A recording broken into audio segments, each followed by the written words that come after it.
Three, two.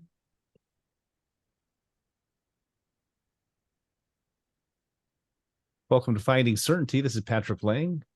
I'm meeting with a special guest today, Mr. Dave Bray. He's an award-winning musician with over a decade of touring experience, 6 studio albums, and millions of streams and views across all platforms. Looking forward to meeting you and getting to know you a little bit today, Dave, and talking about your story and how through your experience, you are not only inspiring people, but maybe creating a little more certainty in their lives as well. Thanks for being here. Thanks for having me, Patrick. I appreciate you and your team offering me the spot. So thanks again. I appreciate the intro. Absolutely. Well, it's not every day we have an artist who's toured with the likes of rock legends Aerosmith and Lynyrd Skynyrd and Weezer and heck, Charlie Daniels Band. I mean, the list goes on, right? You have performed. Sorry, Go ahead.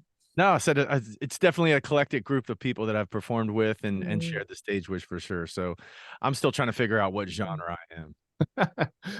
Well, I think it's really cool, and we'll talk about it a little bit on the show today. How you cover many genres, right? You've performed with a wide variety of artists. You performed at NFL and NHL and the Special Olympics and the et cetera, et cetera, et cetera. I mean, it's got to be quite the experience. I'm sure as you look back over your career over the last decade or more, a lot of memories, right? A lot of people you've touched and a lot of experiences that you've collected. There is, one of the most interesting groups for me. I mean, a lot of them have, I don't want to say come and gone, but again, when you're dealing with like country, fans, or you're dealing with rock fans, or you're dealing with like some of the metal guys, or you just any of them, one of my favorite groups of people I found is the law enforcement community out there. They've just embraced all aspects of what I do. I did a hip hop a song with a guy who's he's actually a hip hop artist, but he's actually a law enforcement officer as well. And so, yeah, I've just, like I said, my genre and net is casted wide. But the law enforcement community just has embraced what I do because I feel like they understand the mission the best. Well, I would agree. That doesn't surprise me. You're a Marine Corps and U.S. Navy veteran yourself. As you know, I served in the Army. And anyone who served, I think there's definitely this camaraderie and this sense of community. A lot of people I don't think can quite relate to that if they haven't been in the military before. I mean, we hear all the time, thank you for your service. And I think people appreciate it, most people at least, but they don't, or they can't truly understand it. Whether you've served in the military or served in law enforcement, it's a very unique experience, isn't it? Absolutely. And of course, in service, it's not just wearing a uniform. There's so many different elements, there's so many different groups of people that are doing totally different things. We've often heard, I served in Afghanistan. Well, there's people that served, you were at a FOB in Afghanistan, maybe saw or heard a rocket, but then you got, team guys, Navy SEAL guys that are out there for 3 or 4 ops, sometimes a day, and working through buildings all day and night, 8 hours a day. And I think that's, as far as the military, is concerned, that there's obviously that element of service, but law enforcement, I feel like that line gets even more and more narrow because every single day they go out on the job, every single day they go out and work, and they put on a badge, they put on a uniform. And one of my missions is, again, to help to humanize those men and women who are brave enough to do that here on our home soil. 100%. So if you're listening to our show today, and maybe you're here for the first time, maybe you're a repeat offender, as I say, we appreciate your patronage. If you're not familiar with Dave, Dave Bray is as I said, award-winning artist. He's performed all over the country and overseas as well. It's my understanding, Dave. And really, your rock rendition of the Star Spangled Banner is maybe what you're best known for. It's certified gold. It's had millions of streams, or millions of views, right? 1.5 million streams. And I think it's one of the most popular versions of the song worldwide. Probably. Yep. Yeah. I, And that was definitely that was the groundbreaker for me as an artist, as well as the band I was with back then. Again, I'm just a solo artist now, Dave Bray USA, and the social media circus out there. But I found something with that song that it resonated with people of all ages. Music has that ability. The right song can do that. And for it to be, I don't think this is registered in the Guinness Book of World Records, but it's one of the oldest cover tunes that a rock band has ever done. So you take a song that was written 200 years ago and do a cover, some ears are certainly going to poke up. And for that song to be a rock song, and to keep the reverence and the meaning behind it, that was the most important part of the writing process for me, was to, how do I make this song rock? How do I inspire the spirit and use rock music to do that? But also, how do I maintain the genuine reverence behind it so that people aren't offended? So again, we have to remember we're a nation built on defiance. You know what I mean? Every founding document that we have is part of that defiance against tyranny and oppression, and the king at the time in England. And I just wanted to reawaken that spirit with that song. I think it does it. I think it does it well, and that Star Spangled Banner rocks like no other. totally does. The first time I heard it, I listened to it about 6 times in a row. I was so impressed. I had a friend of mine who's followed you for a long time who introduced it to us. My business partner and I are organizing a freedom festival for next year here in Las Vegas. We reached out to you about possibly being a part of that if the schedule allows, but we were very impressed. And I'm curious to know the story behind the song. But first, let's talk a little bit about you. Let's get into your background. Where'd you grow up, and maybe a little bit about your family. I know you're married to Becky, is my understanding, right? Beautiful wife, two teenage boys. We're going through the rigors of being parents of teens, which is interesting. Blessed to have these 2 boys. They're absolutely amazing students. Their teachers love them. My wife is, again, part of our team. She does the booking, the outreach, and logistics, and the PR for Dave Bray USA, for the band, as well as the solo artist, which is me. And my grow up, I came up in small town America, and I don't know anyone who really grew up in a smaller town, but Jefferson, Pennsylvania is a tiny, tiny, tiny dot on the map, about 300-400 when I was there. We didn't have any traffic lights. We had a roundabout, and it was optional stop signs at every stop sign. So that's just how we grew up.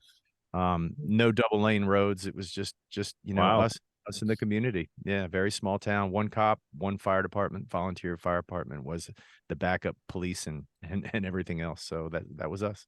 Small. Incredible. Yeah. I used to think that volunteer, firemen or fire women even, I think I used to think that was a thing of the past, but in the small towns, it's very much alive and well, right? Yep. That's all they have. Sure. A lot of the time, and 1 truck maybe, and one truck, fire police. You got the fire police. They do it all. So they help out with the law enforcement. I'm sure it's changed a little since I've been there. But yeah, just we had 4 different denominations of churches on each side of the roundabout, and you picked one and you went. And just a beautiful area. We grew up in a time capsule, and I go back to speak with my friends about it all the time, and they're like, how blessed were we to really grow up in that era where we were on, it was the early 80s, and we were just sort of out there on our own and exploring on our own and doing what we wanted as kids. It was beautiful. It was a beautiful time. Yeah, I'm envious. I just grew up in a regular suburb, and I always thought I would enjoy, because I love fishing. I enjoy hunting. I'm an outdoors guy, but I'm not a country, I didn't grow up in the country, right? My wife is a daughter of a dairy farmer. I always say I married the farmer's daughter, oldest of 10 children. You're getting into a country song here, buddy. What you gotta watch yourself. Daughter That's of right. a dairy farmer. Yeah, you're right. Yeah. Maybe we can co-author something. No, but yeah, she had such an idyllic childhood, right? Going down on the creek and fishing and animals and the farm. I mean, it's hard work, right? Dairy farm, you're working 24/7, it seems. But not only does she have such great memories as a child, kind of an idyllic childhood, but her family is amazing, right? They've grown up to be just really solid citizens and parents and church members. I mean, they're just incredible. I believe growing up on a farm, growing up in a small town like that has a lot to do with that. I Would you agree. agree? At 100. And I think that comes from a certain reliance, having to rely on, needing your kids to help you do the daily work around the farm helps you Mhm. respect your children and value your children way more. And the same thing with, our family is not on the farm. I grew up in produce farming. So it was cutting cabbage, pulling tomatoes during the high sun time, and then back to cutting cabbage and kale at night. So it's tedious and hard work. But when families rely on one another to bring home the bread and bring home the bacon, so to speak, or to help in that process, just like again, my family, I have 2 teenage boys. I own a print shop that we do all our own merchandising in. So we print our own hats, t-shirts, and all these things, and they help out with those things. They help out with the inventory. They help out with the printing. They'll help out with all that stuff. My wife, who does all the booking and the PR and the outreach, I depended on those people in my life that live under my roof to help with the amount of weight that it takes to put on, our little business. And it's just a small business, but it's productive. And it's interesting because again, I'm not bossing my kids around. I ask them to do things. We rely on each other. They count on me for what I do, and I count on them for what they do. And that reliance leads to um, a tighter bond. And I feel like, America, nobody relies. Dad goes to work at his job. Mom goes to work at their job. The kids both go to separate schools. Nobody's counting on each other really that much. I mean, there's obviously the mainstays, but for the actual bread and butter of what is going to, keep the heat on, keep the food on the table, and keep the lights on, everybody's going to something else for that instead of looking towards each other to build. So Right. I think families need to face each other and build something together, even if it's just a hobby or a side hustle. Right. I completely agree. You make an interesting point. I guess I'd never thought of, maybe I've done it without realizing it, but you talked about how the parents respect the children. They rely on the children and vice versa. Growing up in a farm or in a family business or, with that correct nucleus. Mhm. You always hear about people who grew up in a farm, for example, having a good work ethic and they respect their elders and so forth and so on. But that respect and that reliance has to go both ways, right? I've been fortunate. I had 4 teenagers at once. We have 5 children. I married a widow with 3 kids, and we have 2 boys together. And then, and now they're 17 to 25, right? They've done well. We've got a couple of academics who both got scholarships, and a couple of athletes who are both Division I athletes. My daughter was a gymnast for the Oregon Ducks. My son's a diver for Cal State. And I think by default, one of the reasons they've done well is that we gave them that respect. We gave them that autonomy, right? We forced them to be independent, to be proactive,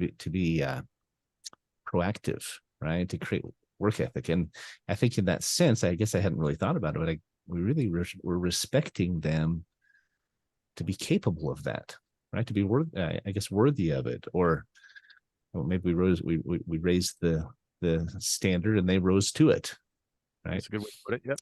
Yeah. Sounds like your boys are doing really well. We were talking about trying to figure out where they're going to go for college, and before the show, that's a big decision. It's a minefield out there right now, Oh my gosh, yeah. We before the show we were talking a little bit about Liberty University. I was able to attend a summit there. It's a CEO summit that we've been to the last 2 years, my business partners and me, and I'll tell you, if you're considering it, I was very, very impressed. Not just with the spirit there and the quality of the instruction, the quality of the campus, but more than anything, I think I was impressed with the kids. Yep. I mean, the students are phenomenal. Wishing my kids had gone there. Right. But Right. That's what I noticed when I was there too. I was there with, I think we mentioned with the Save America tour, and we got to interview some of the kids and just their ability to articulate and again, just you could almost see the respect for one another. And I think I'll go into that, and then maybe the next segment we'll talk about respect a little more. But you could it was almost tangible, and it made you want to act even as a better way as an adult when you're around these kids who actually acted just unbelievably respectful towards anyone and everyone around them. It was beautiful. I love that campus. Yeah, it was. They're more than just, I guess one thing that struck me is they weren't just the blind following the blind, right? It wasn't blind faith. It wasn't, we're just doing what we're told to do. This is how we were raised. I mean, these kids are thinkers, right? They ask questions.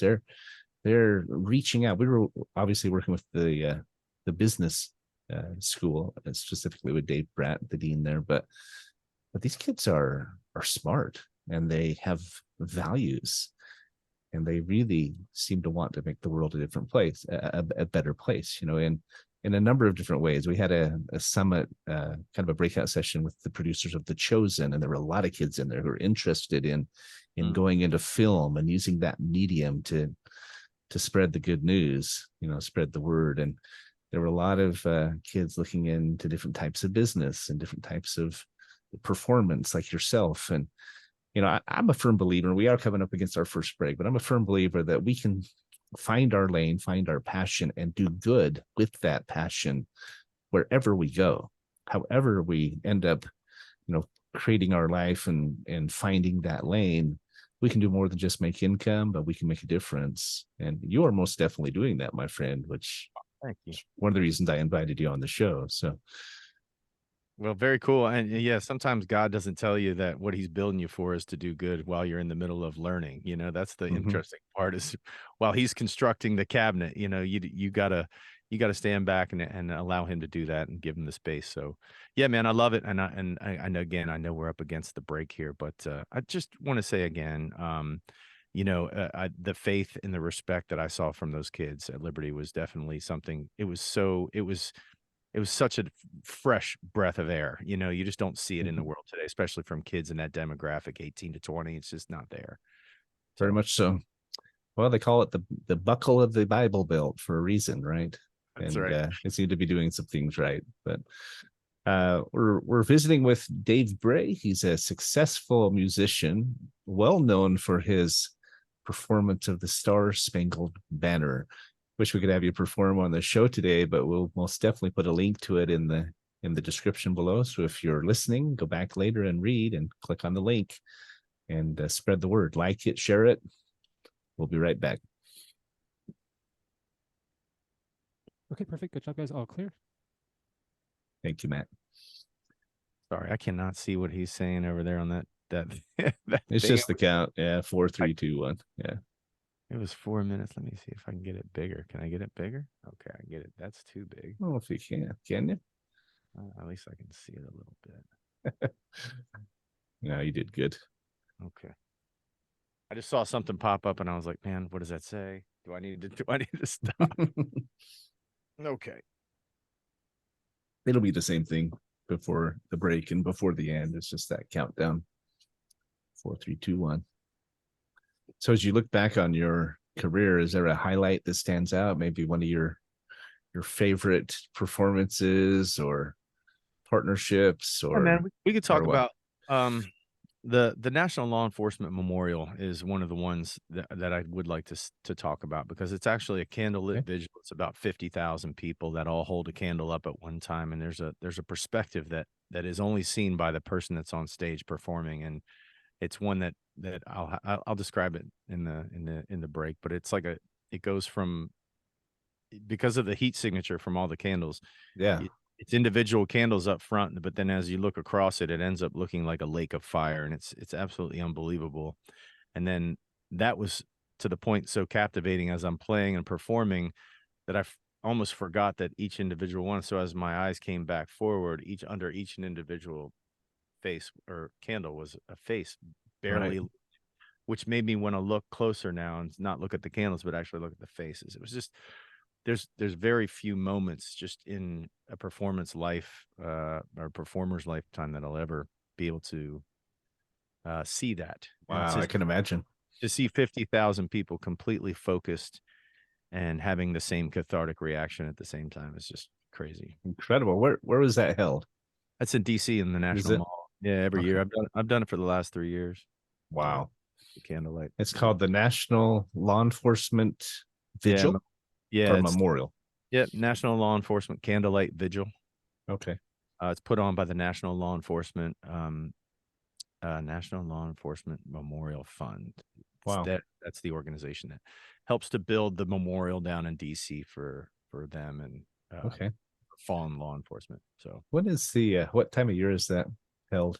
it's right in May. So May 15th every year is National Peace Officers Day. And then the president comes out on the Capitol Hill. I've played for 3 presidents there. For the reading of the names, and then at that night is the night that they usually do the vigil for fallen. Yeah, That's awesome. I would love to see that. it's incredible. Every time I think of the National Mall, I think of Forrest Gump when he spoke to those, hundreds of thousands of people. And Yeah. it goes on Veterans Day back in the movie, but that was kind of fun. That's pretty good. And that's all I got to say about that. Everybody's like, "Thanks, brother." Thanks. That's right. The only person who heard him was the guy up front, right? So, Yeah. and Jenny. So what are your boys' names? My eldest is Ryken, Ryken. He's named after one of my best friends. We were small town again.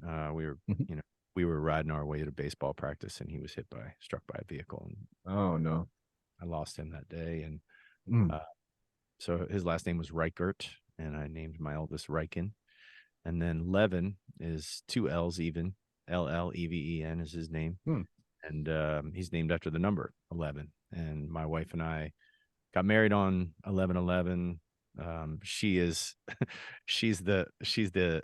a Gemini, which is 2, and she's the Libra, so she's the scales.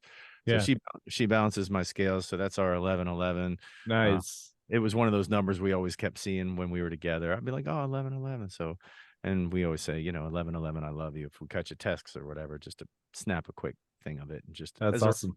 reminder through the day. But yeah, so he's named after a number. But interestingly enough, he's an amazing soccer player, and he's never gotten the number 11 except for when he was like super, super small. But Really? we try. Oh yeah, kids want that number. That's a hot number, I guess. Right. I told him to pull the card, be like, "Dude, I'm named after the number. You have to." Are we ready to go, Matt? I think he's still Yep, coming we're safe back. to good to go. If you're ready, I'll catch you in here. Okay. All right, Sounds here we good. go. Thanks, bud. Yep. In 4, 3, 2. Welcome back to Finding Certainty. This is Patrick Laing, your host.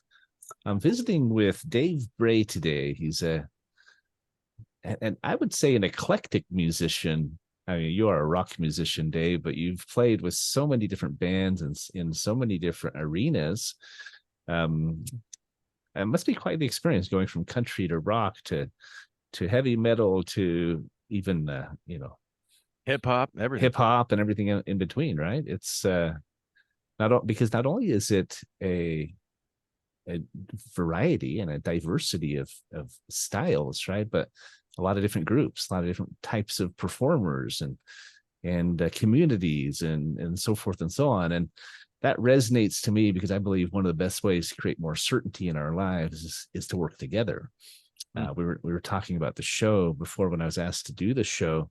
Originally, I was a guest. I was invited to come on another show because of what we do as a company. We help, among other things, we help nonprofits raise unlimited funding. We don't charge them anything for it. But I was asked, what would you do if you did your own show? What would your pillars be? And I said 2 things. One, we have to be willing to evolve. If we truly want to find more success, more joy, more certainty in our lives, we have to be willing to change. We have to be willing to consider new relationships and technologies and so forth. And secondly, we have to link arms and work together. I believe we have much more in common than we differ on. It's 95% versus 5%. And yes, we're so hyper-focused on that 5%, it causes problems. So I was asking Dave on the break what one event, if there is one, that stands out in his career. Was there a favorite? Do you mind sharing with them what you shared if they weren't watching the YouTube video? Yeah, I will.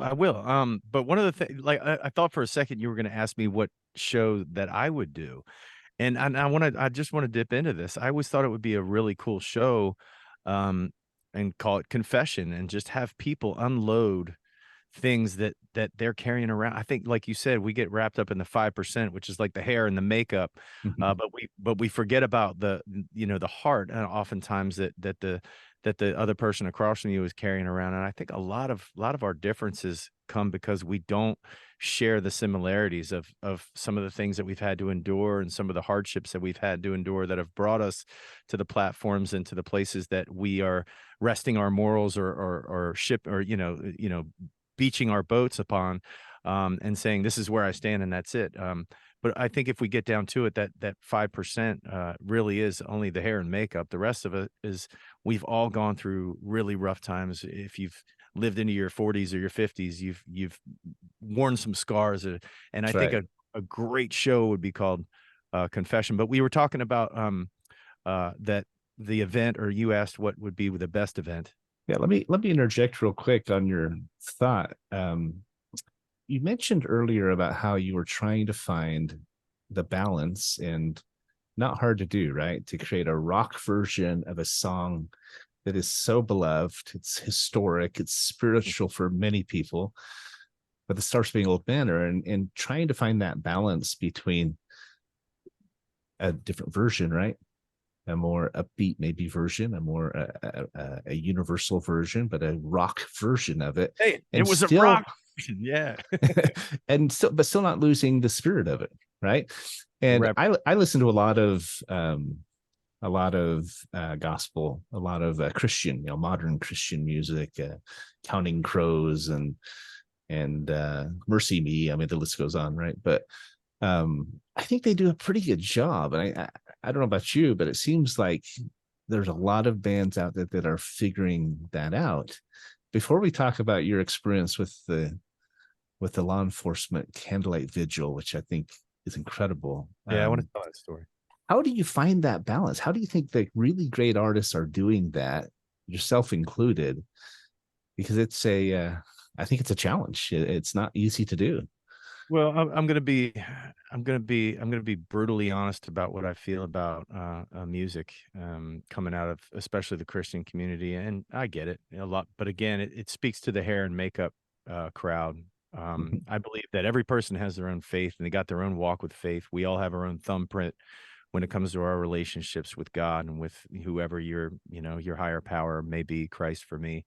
One of the things that I will say about Christian music that is become almost repugnant for me to listen to, in a way that I can look upon the song and I know exactly what it's about, who it's for, and why. But it feels like no artist is out there really willing to scream at the stars and say, ask the real hard questions.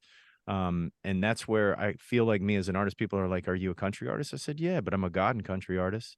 I'm faith driven, but it's not always driven to glorify. Sometimes I'm going to be coming honest with it to the audience and say, I feel some days abandoned. I feel like there is no God today. Some days I don't want to get on my knees. Some days I'm angry, and nobody ever dips into those things. And I think that's where a lot of artists have found a ton of success because they follow the same cookie cutter, thing. We go to Nashville, we write a song about him, and we give all our glory up to God and praise, worship, and all that is great. But music, for me, was never meant to be all one thing in certain ways and certain entities that I hear on radio stations. Some days it's like, oh my gosh, okay, another song that is just the same thing over and over again. It's all the others, right? It's the same repugnance as country music. And if you listen down through a lot of Dave Bray songs, at first glance, you may even say, well, this sounds more secular. This doesn't sound like a song about faith. And then I'll sit down and I'll say, well, have you ever felt this way? Have you ever thought about it this way? Have you ever looked at yourself in the mirror and not been content? Have you ever fought a demon or a battle that you couldn't get through, and then you realize later on that demon was placed there by God so that you could overcome it? And I don't want to say that I'm this, esoteric visionary when it comes to music. I'm not. I've been very blessed with the amount of success that I've gotten. I don't have a label. I have nobody pushing me. It's my wife, my kids, and I. But I love that. we walk a very different path than people that are signed into, Nashville record labels and things like that. It's just a very, very different vision and a very, very different experience for us than it is for a lot of others. And again, I like to camouflage some of my faith elements in my songs, is that people, they may not see it coming until the end, and they go back and they realize, they're like, holy cow, that song was literally about my journey with faith, and I can completely connect with it. Isn't that interesting how in order to have true impact and to truly make lasting change on people, sometimes we have to be less overt, right? You have to go a path that's not commercialized. You have to go a direction that's outside the box, right? But I think it's one of the reasons so many listeners are resonating with you and your style, because you talked about fresh, right? You talked about the kids at Liberty being, it's like a breath of fresh air. I think your music, Dave, is a breath of fresh air to the listeners. And oftentimes they don't even realize why that is, but it resonates with them at a deeper level. And maybe it takes a little while for them to recognize why that is, but I think it's because you speak truth and you're not afraid to, you're not polishing it, right? You're not trying to fit in that mainstream and work with the Hollywood producers or the Nashville producers in order to make a buck. Your message, correct me if I'm wrong, is more about the truth. It's more about the heart. It's more about the real experience that we go through and are going through here, not just Facebook's version of it. Is that a safe summation? Close. It's close. It's Music on a Mission for me is basically what we call our album series. So I narrate down through the records. You don't just get, 10, 12 songs in a row. You get the narrated version. I tell you exactly what that song is about and why it was written. And that's one of the biggest faux pas in music. Everybody's like, no, you can't tell them what this song's about. You got to let them figure it out themselves. Nope. I don't want that.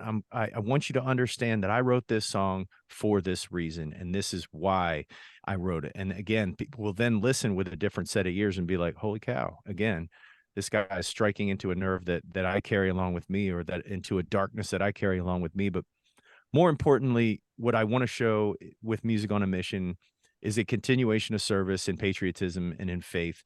And I want to show other artists out there, other men and women of service, men and women in law enforcement who may have, put their uniforms away, that to find something else, find another mission, lay it out on the table and really plan it and plot it, and know that God is going to put his hands in it if you put your heart in the right place.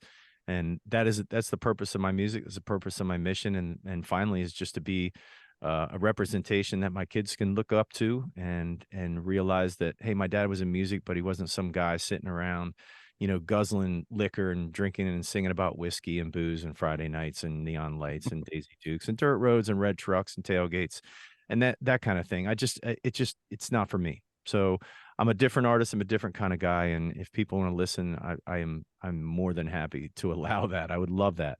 But if it's not your cup of tea, I get it. I completely get it. Right. There's plenty of that out there. Well, I normally start the show with sharing 2 reasons why I've invited this guest on Finding Certainty. And one of those is because what you're doing with your song and with your music, I think it's resonating with patriots all over America. What Republican, Democrat, if you care about the country, I think your music resonates is the word that keeps coming to me. But the second reason, though, is exactly that. It's that you are approaching the music industry and approaching the messaging in your music from a different angle than a lot of artists. And I find it refreshing myself, and the feedback I hear from others is they feel the same way. So I know your sophomore album hit #1 on the rock and country charts, right? Or a number 1 on the rock chart, but it's resonating with artists and fans from both arenas, right? And in country, you've garnered national success across both communities and both demographics. And so, Too Far Gone, right? It's the name of the album. Name of the album's Too Far Gone. The name of the first album was called Music on a Mission. That was the freshman album for me as a solo artist. So Music on a Mission is out there, and that one, again, it had God Bless America, rock versions again of God Bless America, Amazing Grace, the Star Spangled Banner, but it also had a very important song on there called Last Call. And Last Call was written from the perspective of a fallen law enforcement officer. It was written because a friend of mine had sent me a last call that was sent as a broadcast over the airwaves that he had received a capture for. And as I was listening to it, I didn't know what it was. In the military, we have a roll call or a final roll call for our fallen brothers and sisters. But in the law enforcement community, they announce over the radio the badge number, and they announce it 3 times to blank airwaves. And the first time I heard it, the dispatcher's voice was crumbling, and I didn't know what it was. And I could feel the emotion from what she was saying, but I didn't know what was happening until the final call of that badge number, where she retired and obviously gave the end of watch sequence for a gentleman by the name of Sergeant Brad Fox, or Officer Brad Fox. And Brad was a United States Marine, and he had kids, and he got ambushed and he got killed in the line of duty. And I wanted to write a song that would fill those blank spaces after they called that badge number 3 times on the air, with what I would say. And that turned into the song that we all know as Last Call. Has gone, again, certified gold. It's been streamed thousands, hundreds of thousands, millions of times. The video's been, millions of video views. But that song Last Call is for that reason. And that's the one that opened up an entirely new world to me when it came to, I don't want to call them fans because they're friends, the law enforcement community. Well, we were talking before about one of the performances that you've had that really had an impact on you. And it was the National Law Enforcement Candlelight Vigil, right, in D.C. Yeah. They do it every year, May 15th. It's the, what is the exact holiday? It's a National Peace Officers Memorial Day. That's right. National Peace Officers Day of Remembrance. That's the actual day. It's May 15th. Each year they'll do the reading of the names and the wreath at the Capitol. And the president is there. I've performed 3 times for 3 different presidents, and for the wreath laying, for the flowers and the wreath for the families of the fallen. The survivors is what they're known as. And then I've done the National Law Enforcement Memorial Fund. They do the Candlelight Vigil, and that's down below the Capitol. That's on the mall, the actual National Mall, and it's 20 to 50,000 people. And they all light from one candle. They fill the entire National Mall with candles. And if you've never seen it, if you've never been to DC for Police Week, if you've never witnessed that event, it is one that will shake you. It will stir you. It will make you realize what these men and women do every single day and the price that they pay. But as from a performer standpoint, it is by far the most memorable, but also the most important stage that I've ever performed. And I can imagine. Maybe talk after the break about that. I don't know how much time we have, but I'd like to talk more about that if we could. Yeah, we're coming up on the break. I spent quite a bit of time in DC. My parents lived in Silver Spring, Maryland for about a decade. I'd like to tell you a quick Pennsylvania story real quick before our break, and then when we come back, let's talk more about this event.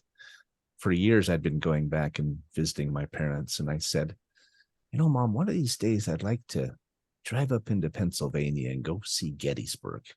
And she said, well, it's about an hour from here. Yeah. I had no idea it was that close. I mean, living there in the Beltway, and I didn't live there. I just came and visited while they were living there. I was already an adult, but how close everything was, and how many historical landmarks, battlefields, etc., that surround that area. It was really cool, but shows my ignorance as a young man. Gettysburg's great, man. Everything's so close, right? They do a great Segway tour up in Gettysburg. If you ever done it, it's all, automated Segway tour. It's really cool. Mm-hmm. You should do it. So if anybody's thinking about it, don't forget the Segway tour. Yeah, it was really neat. There is a spirit there at Gettysburg and many of the historical monuments and so forth. You can feel the spirit of the dead. You can feel the spirit of the significance of that location, right, of those landmarks. And I'm sure it was the same way at that conference. But we are up against our next and last break. Visiting with Dave Bray here on Finding Certainty. We'll come back. I'd like to hear a little bit more about the Candlelight Vigil and how you felt, and what you're doing for law enforcement in general. Maybe what we can do to help listeners out there. It's an important topic. We will be right back. All right, good. All clear. Thank you, Matt. Yeah. How am I doing, buddy? Am I rambling too much? No, you're doing fantastic. As I said, I've spent quite a bit of time in DC, and I think it's almost a spiritual experience. I mean, obviously they call it the swamp, and I have my own opinions on politics in general and sure. what's happening and what should be happening and so forth and so on. But the history, the monuments, if you've ever been to Arlington, the Tomb of the Unknown Soldier, right? It is a spiritual experience. Nothing like it. There's nothing like it. I've been there numerous times. I was actually there where one of the guards was going back and forth, and he's doing the counted numbers and all those things. And these kids had there's a set of steps that go down behind the Tomb of the Unknown as you're looking at it from the gallery area, and there's a set of steps. Well, some kids were coming up through, and as this guy was going through, he'd like turn, and they were kind of like hanging over, like trying to get pictures up, and and he'd like look at them, and then all of a sudden he would continue, like it was like 5 seconds, he goes back and forth, and then the kids got more and more brave. They would come up to the next level of stairs, and they were trying to get these pictures. Finally, this one kid, he's probably a college kid, jumps over the chains and tries to get a front on picture up at the gallery of the soldier who's on patrol. He steps off the line. He charges about 5 to 10 paces forward, and he screams, "Step away from the chains and rails." And this kid turns. He might have soiled his pants, but the intense, because again, it's such a place of reverence that you're not expecting sacred. that level of response. Right. And it was immediate and harsh. As soon as his leg crossed over that rail, that soldier that was going back and forth on this line was like, "Step away from the chains." And he was like with the gun, and right. White, you know what I mean? But stumbling backwards, tripping over the chain, rolling down the stairs, right?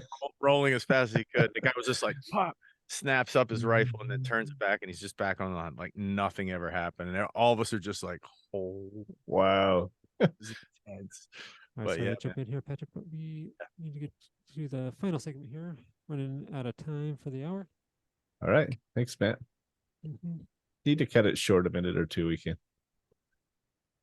Well, we're going to go a little bit past the top of the hour, but we should get it in. There's no problem. Okay. Appreciate it. All right. So I'll catch in here. Final segment starting in 4, 3, 2. Welcome back to Finding Certainty.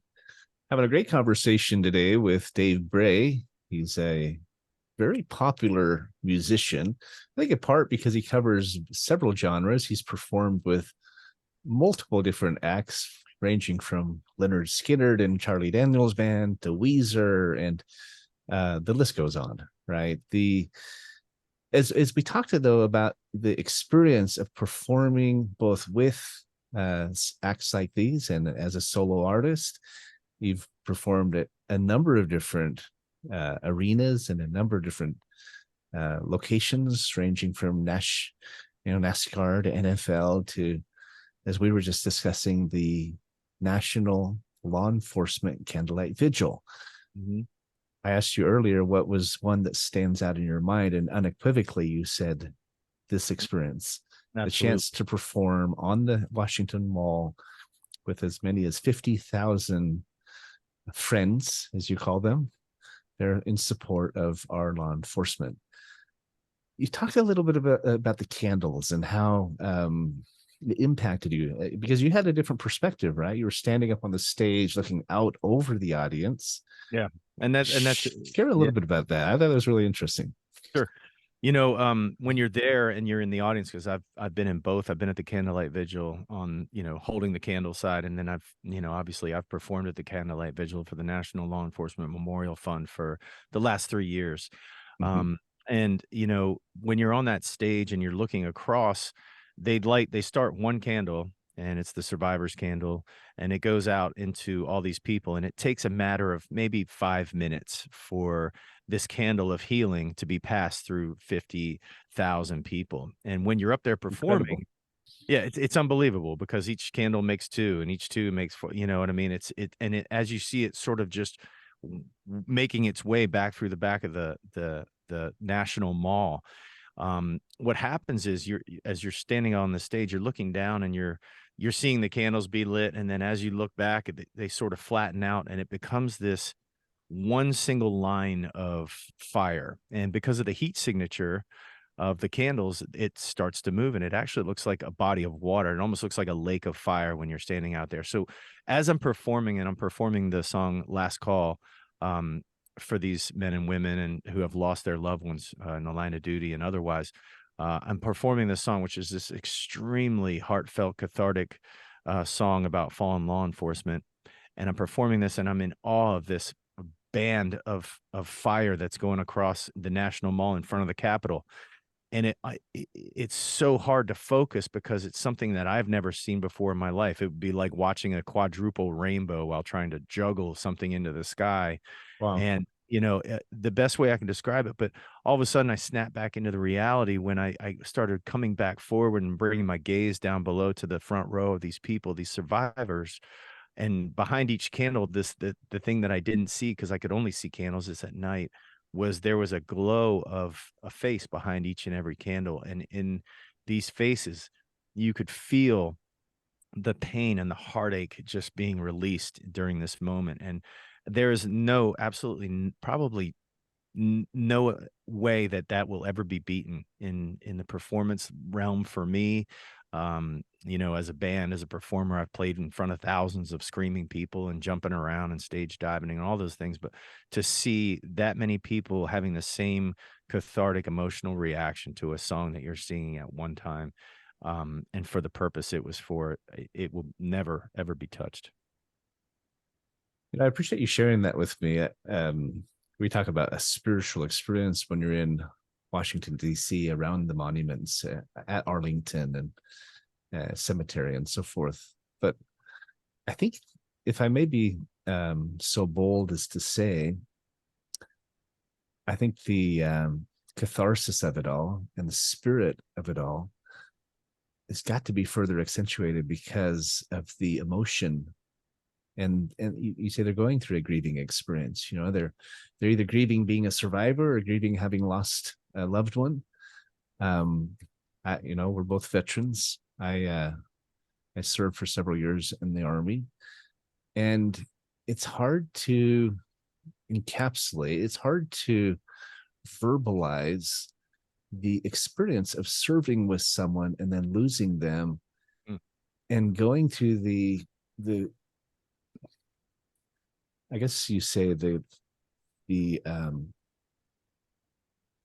regret of being a survivor, right? Survivor's guilt's real. And that's part of that event, is that there's roughly in the last 5 or 10 years, there's been roughly 200 law enforcement officers who are killed in the line of duty or perished that year.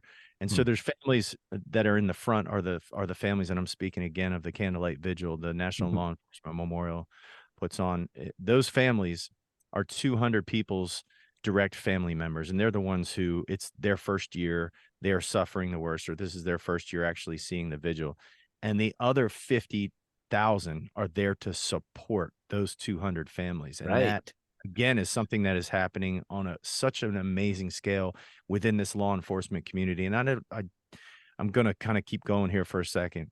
An amazing part of that support and getting those people there from all over the country comes from an organization called Concerns of Police Survivors, or COPS. And they do so much in engaging these families and supporting them from the moment they get their notification and until their kids are up and out of the house. They're just that amazing benevolent organization that wraps a blanket around these families and helps them grieve through the process without the bureaucracy of what's happening on paper. They just allow that human connection to happen. And one last organization I want to mention behind the Border Patrol is the Border Patrol Foundation, and they are another benevolent organization specifically for Border Patrol. So I got to give those three organizations the shout outs: the National Law Enforcement Memorial, the Concerns of Police Survivors, and of course the Border Patrol Foundation, for all they do for those families who have fallen directly after and continuing through the lives of their children. It's absolutely amazing. 100%. I have to tell you, one of my favorite things about having this show, and you would be a good host. It's such a great platform to be able to get the message out and control the message and highlight worthwhile organizations, artists, activists, and so forth. And it's probably my favorite thing about what we're doing is that it does feel like we have a bigger loudspeaker, right? A bigger mouthpiece. When I was asked to do the show, and as I embarked upon this experience, I wasn't quite sure what to expect, but it's become a really great platform for us to get the word out that we have not only the opportunity but the obligation to help where we can. Speaking of law enforcement, I think that one of the biggest travesties in our country is those that are trying to defund the police and tear it down.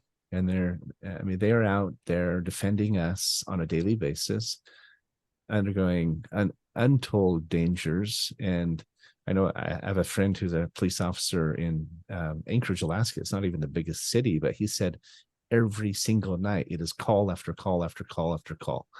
A lot of domestic issues, a lot of drunken, disorderly, and so forth. It's not always something major like a murder or something, but still, I think we have, as citizens, we have an obligation to understand and appreciate it. But most of us, we have no comprehension of how much they do and are doing day in, day out. You talked about earlier about military versus the law enforcement. Military in Afghanistan, you might be going out on multiple operations a day, but in law enforcement, it's nonstop.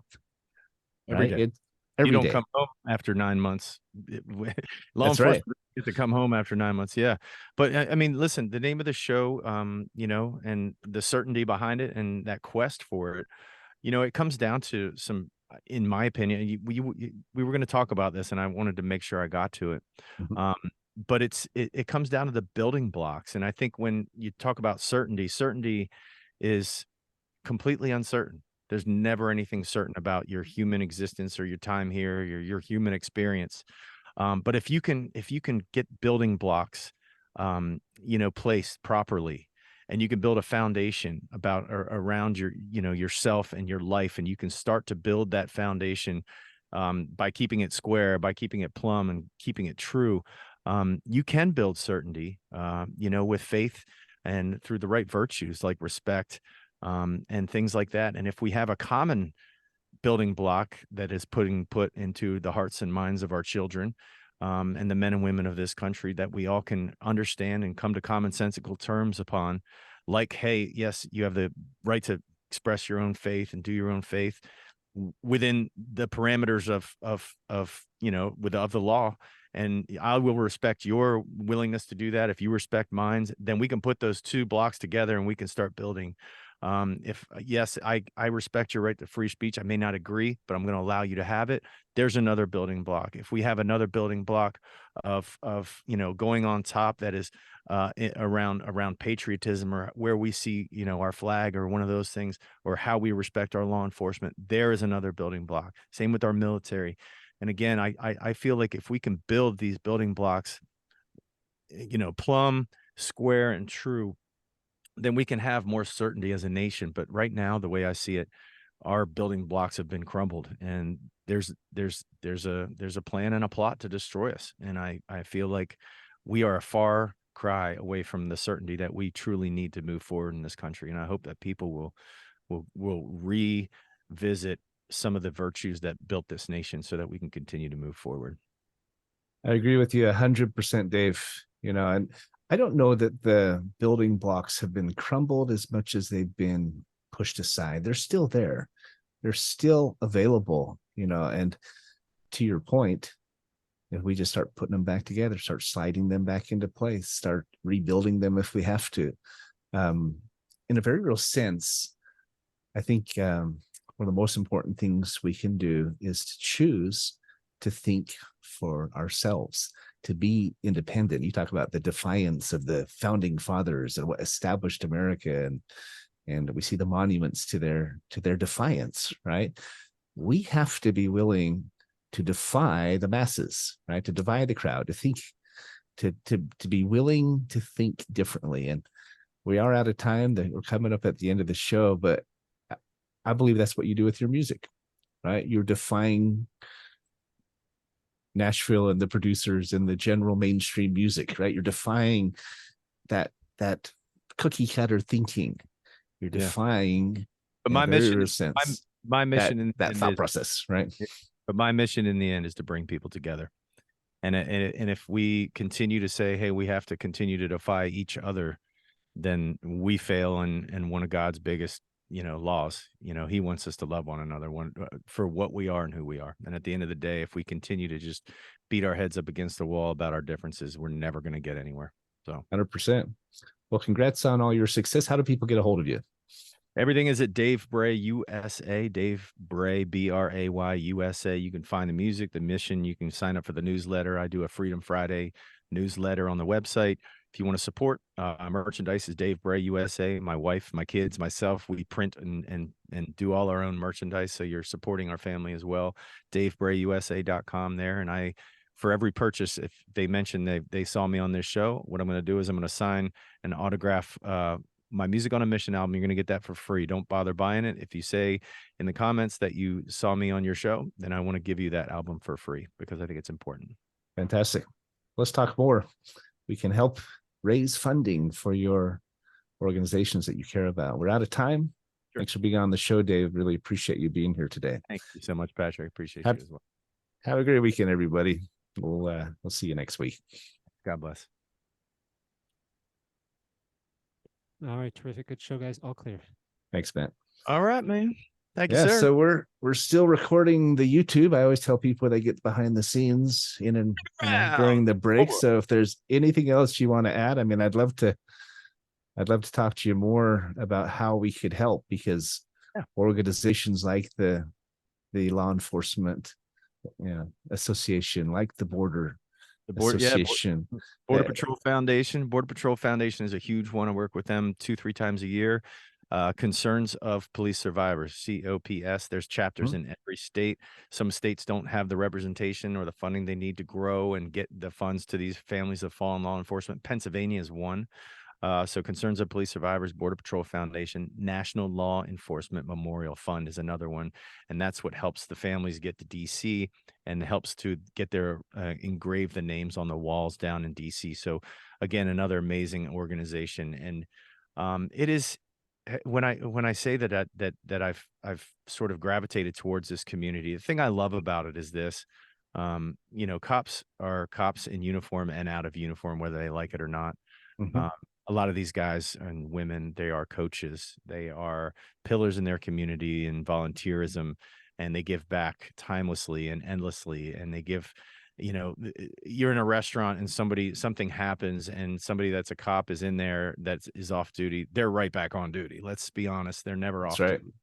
So it's an amazing community of people.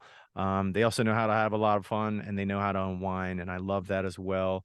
But we are fighting a battle again with the dehumanization of law enforcement in this country, and I'm one of those people that if I get a platform to speak on it, I try to use it, and I try to realign people with the goodness that comes from having them in place, because there will unfortunately come a time in this country, I feel, or it's already happening in a lot of urban areas, is like you call the law enforcement, they're just like, yeah, you're on a wait. Yeah, we're on a wait today. It's going to be another 2 hours before anybody can get there. And everybody's like, what are you talking about? We're on a wait. We don't have the manpower. And, your legislators defunded us. So sorry, we don't have to wait 2 hours, and it's sad. It's sad to know that people, have put law enforcement, and unfortunately legislators have put law enforcement in harm's way by doing the defunding and things like that, because it's taking away the tools and the manpower they need to be safe out there every day. I have an idea. Definitely would love to continue the conversation of how we could help. Yeah. I own 3 different companies. I own a consulting firm named Certainty Management, and we're a profit consulting firm. We help companies make more and keep more, and we encourage them to give more. We actually help them create funding that they can then funnel towards nonprofits. So it's pretty easy to ask somebody for a donation if you just saved them $200,000 on their taxes or something like that, right?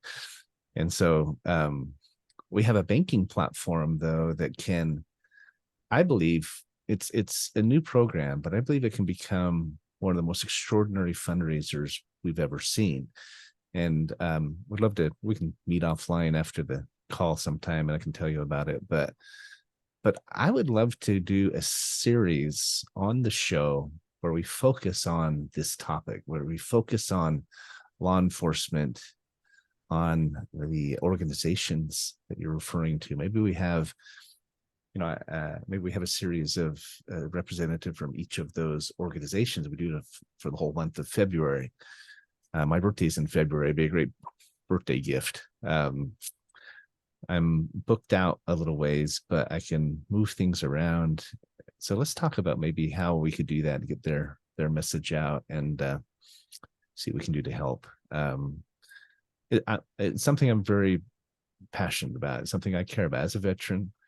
I heard a quote just recently, and I'll ask you this question. What does it take for the average person to become a Marine? Do you know the question? Do you know the answer to that question, Dave? Well, I'd like to hear that. No, what is it? The average person will never be a Marine. Yeah, there you go. I love that. And I think the same thing applies for our law enforcement. What does it take to make the average person a state trooper or a police officer? Yep. Or a federal agent? The average person never will be, because it takes a person who's a cut above the rest. Amen. It takes a person who has a different understanding of who they are and what is needed, right? And the sacrifice that it's going to require. We did a whole series in August about the new film that came out this summer on 4th of July, by the way, called Sound of Freedom. And it was focused, have you seen, I assume you've seen the movie. It's focused on anti-trafficking and an organization named Operation Underground Railroad. So I interviewed an executive from their company each week for 5 weeks. It was fantastic. But who were the which execs did you have on? I know some of the people. The first one was Matt Osborne. He's the COO. We had Jessica Moss, who is the director of Aftercare. Actually had a Latin American artist named Diana Rivera, who is a Latin really popular Latin artist, and she shared her experience with trafficking. She had a close call there that she shared publicly for the first time. We had Nathan. He's the his last name's escaping me, but he's going to kill me if he hears this. But he's the director of development. So we talked about fundraising. We're doing the same banking fundraiser I was telling you about. We're going to be rolling it out for them this year. It's interesting because it's a bank card that when you use it, you get back dollar for dollar value. You spend $1, you get $1 back. You spend $100 on it, you get $100 in value back. So customers love the card. I can go into detail about how that works, but as a fundraiser, an organization can share this card with their members, and now they get paid every time they swipe their card. So that those 50,000 supporters and all their friends and family could be using a bank card where a portion of every single purchase was flowing back to the organization, back to the survivors. And so it doesn't require anyone to buy anything new. It's just changing the card you use, right? Yeah. And so I really believe we have over 80,000 card members now. We just had our official launch this week here in Vegas. There's thousands of about 30,000 independent franchisees for the company. It's a really unique organization, and their whole purpose, they're giving away 95% of their earnings to go back to organizations like the ones you've mentioned, and to pay out to their customers and their affiliates and so forth. So it's a pretty unique idea. And they've said repeatedly, the company was founded to help ease the financial pain in America. I believe it. If we can raise more funding for nonprofits like that, they can do more good. It's the number one need they have. The more funding they have, the more good they can do. So that's it. Yeah, that's absolutely right. And again, that's kind of where, like I said, that we rooted the mission. We were like, okay, because we do, I'd say probably 30 or 40 nonprofit events each year that are usually black tie fundraiser, generally around the military nonprofit or the veteran nonprofit or the law enforcement nonprofit communities. And some are a little more specialized, like outdoors for veterans or fishing for veterans or music for veterans. And we worked in those spaces considerably. And, some of them we came across were really good at what they did, but horrible at raising money and horrible at putting on events. So, my wife and I would spend an egregious amount of time, trying to help them, guide them through that process. And listen, there's a ton of vultures out there that are preying on these nonprofits. And, some of these auction people that are like, hey, we bring in all the auction items, you sell them, blah, blah, blah, blah. And then it turns out that the auction items aren't real or whatever. It's just, do you understand what I'm saying? Like some of this stuff happens that these people that are very, hey, step right up kind of people. Yeah, we'll help your nonprofit make money. And then it's like, I'm the guy that goes in there and says, they're like, yeah, we're going to hire an auctioneer. And I'm just like, so what are you going to pay the auctioneer, if you don't mind me asking? Well, he's only taking 30% of what we get. And I'm like, no, I'll do the auction for free. I'll auction off the stuff, and I'm not great at it, but I can do it. So I volunteer to auction off their stuff. They make the money and they keep the money. You know what I mean? Right. It's like I said, and some of these organizations, they've never done a gift from the heart or an ask from the heart. And, it's just, some people show up to these things. They don't want to be a part of the auction. They don't want to do a live auction. They don't want their card on file. They just want to write a check and walk out the door. And so it's like, when do you ask and how do you ask? And like, that's one of the things I've worked on over the last, 10 years is helping these organizations. They're like, we don't want to ask people, we invited them and they paid to be here. I was like, it doesn't matter. I was like, give them some entertainment, you show your mission, you express how hard you're working, you ask for help. And there's nothing wrong with that. You're a nonprofit. Put your hand out in genuine generosity and faith that somebody is out in that audience that wants to help you. And I've raised I did over $500,000 in raises last year, and I did over 250,000 this year, and I still have a couple other events to help. So, again, between Wow. auctioning and asking just on behalf and saying, hey, and I'm not like, hey, whatever you get, give me your 30%. I'm just like, dude, fly me out next year, and I'll come and do it again. You know what I mean? This is a Right. part of my mission. It's where my heart lies. So that's kind of neither here nor there. But yeah, I'd love for you to get you in touch with some other people with that kind of thing. And I wanted to talk to a couple other um some of these major distributors who they give the promo codes to.